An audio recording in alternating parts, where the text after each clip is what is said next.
Mesdames, Messieurs, bonjour. Bienvenue sur Camping Car Magazine TV. Nous avons pris contact avec Benoît Sassier, le directeur de Stermobile Service. Cette entreprise se charge de l'assistance des camping-caristes. Et bien entendu, en cette période sanitaire, les appels se multiplient. Toute l'équipe de Stermobile Service est sur le pont. Malgré tout, ils sont confinés chez eux, mais répondent à tous les appels qu'ils peuvent recevoir. Benoît Sassier nous explique donc la situation. Benoît Sassier, bonjour. Oui, bonjour Jean-Michel, bonjour Camping Car Magazine et bonjour à mes chers amis camping-caristes, caravaniers et professionnels. Je voulais avoir l'analyse en fait de la personne qui fait de l'assistance auprès des camping-caristes. Comment que ça se passe auprès de Stermobile Service au quotidien? Alors, au quotidien, l'équipe de Stermobile Service reste disponible pour assister tous les camping-caristes durant cette période d'endémie mondiale. Et donc, nous tenons à remercier nos amis camping-caristes de leur confiance. On leur dit de bien prendre soin de leur famille et que nous prenons soin d'eux, car c'est notre métier.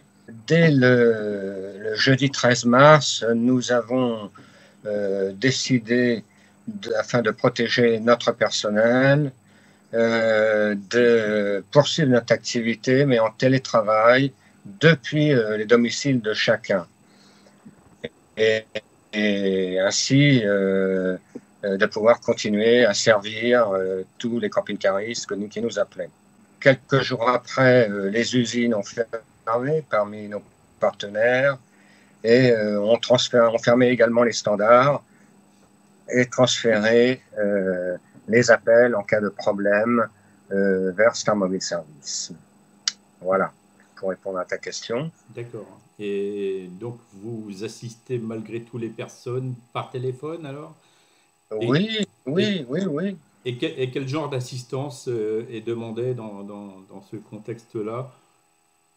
Écoute, il y a deux cas d'assistance, comme on peut dire qu'il y a deux groupes de camping-caristes dans la communauté.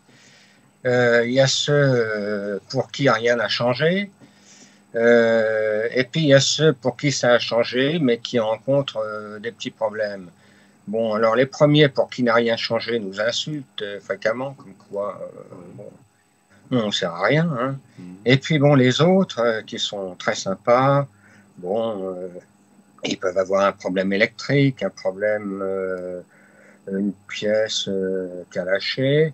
Eh ben, on va, quoi qu'il s'agisse, que ce soit les petits problèmes ou les grands, ou les plus importants, notre équipe fait le maximum pour leur venir en aide. Notre équipe est mobilisée, elle imagine des solutions et invente aussi des solutions pour dépanner le mieux possible ou temporairement les camping-caristes.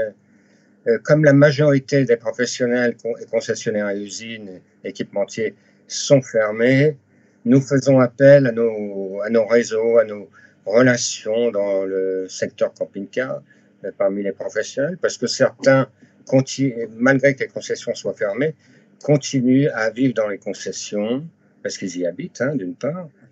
Et puis, il y a quelques véhicules à terminer, il y a encore un petit peu de boulot en atelier pour, évidemment, les personnes qui sont d'accord pour le faire. C'est-à-dire que ça permet à tout le monde de se remettre à zéro.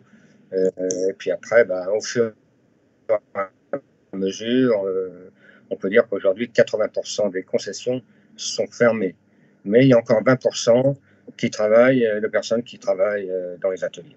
Et donc, on arrive à les appeler. Évidemment, il faut que le camping-cariste soit bricoleur, c'est mieux. On contacte le concessionnaire. Il est convenu d'un rendez-vous avec le client qui doit se déplacer en voiture ou autrement pour récupérer la pièce à remplacer. La remise à la concession se fait à l'extérieur. C'est un système de drive afin de respecter les consignes sanitaires. Voilà. Sinon, on dépanne comme on a l'habitude de le faire, 70% des clients par téléphone. Bon.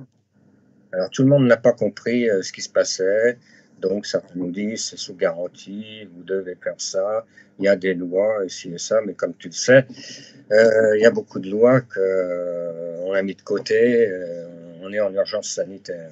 Alors pour les cas plus importants maintenant, maladie, panne mécanique, accident, blocage des frontières, recherche d'un lieu d'hébergement pour le confinement, nous faisons appel à nos partenaires que nous contactons, hein, évidemment, et aux autorités locales afin de mettre à l'abri les camping-caristes dans le cas où ils n'ont pas l'autorisation de circuler, mais en aucun cas on ne les abandonne.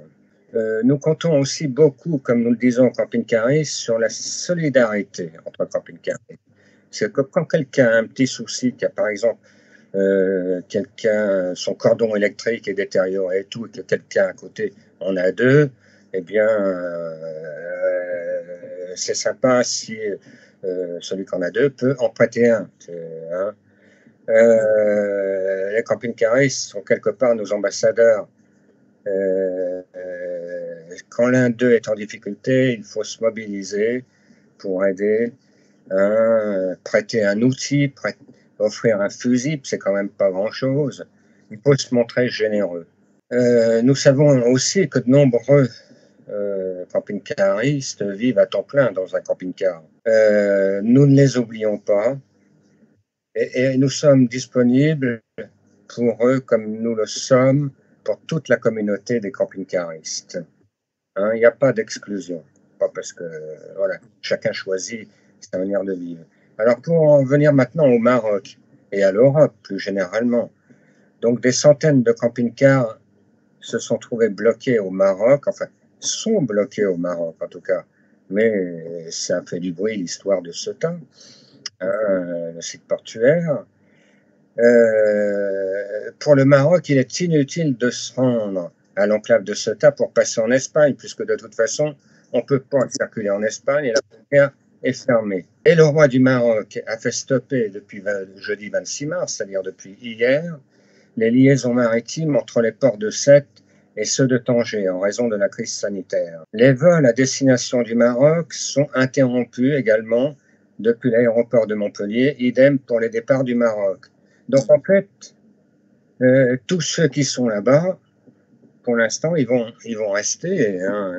On est désolé pour eux, mais comme je disais, il y a pire des fois.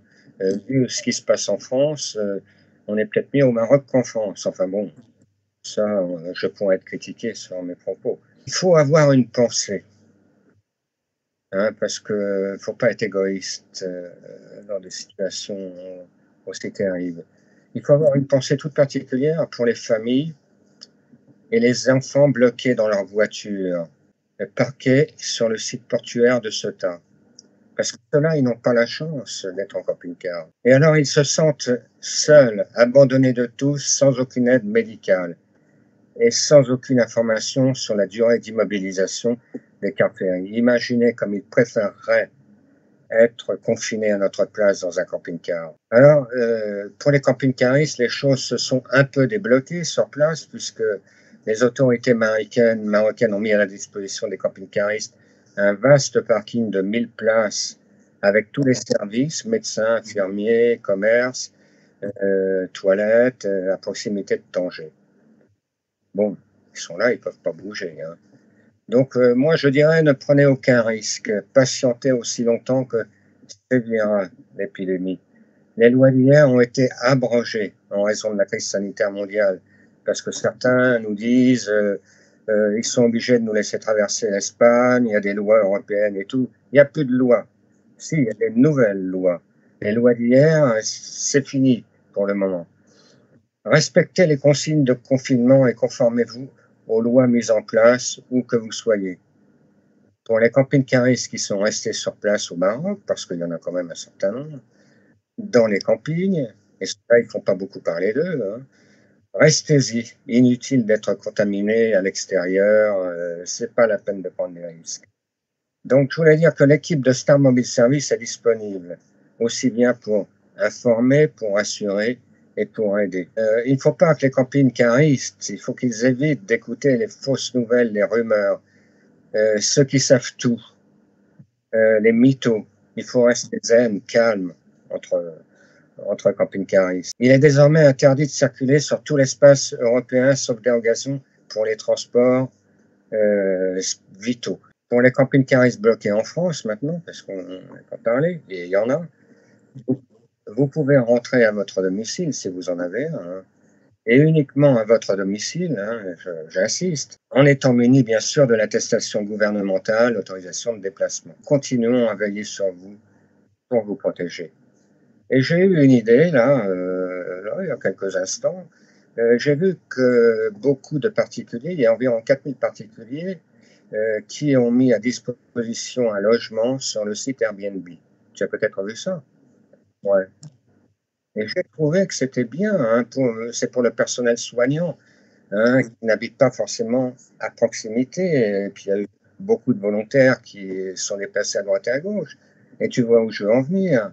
Alors pourquoi nous, camping-caristes, qui avons la réputation d'être solidaires, respectueux et généreux, pourquoi ne proposerions-nous pas nos camping-cars au personnel soignant qui sacrifie leur vie pour nous actuellement? Voilà, enfin en tout cas, nous on poursuit notre activité, l'équipe est solidaire, aucun appel n'est refusé.